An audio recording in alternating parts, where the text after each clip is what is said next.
Hi friends, this is day 53 ng ating kalokohan. So today, masyadong ganap. Ang napag-aral, siyempre, normal day, diba? And ilan na lang ang left na araw for preparation for UPCAN. So this is stress.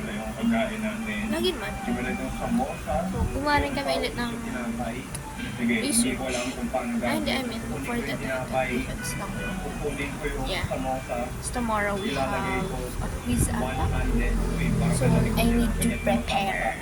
I'm planning ko rin reviewin yung mga nakaraan kahit wala kami good student ba. Pero papagsak tayo sa UPCAN.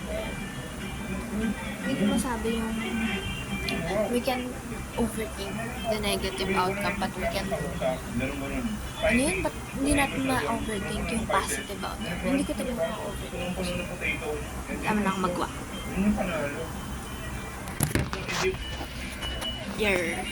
So, this is the end. So, mag-aaral ako. So, day 53. Zoom out. Beach. No style ba to? Ang pangat ng buhok ko, diba? Parang octopus. Zoom out.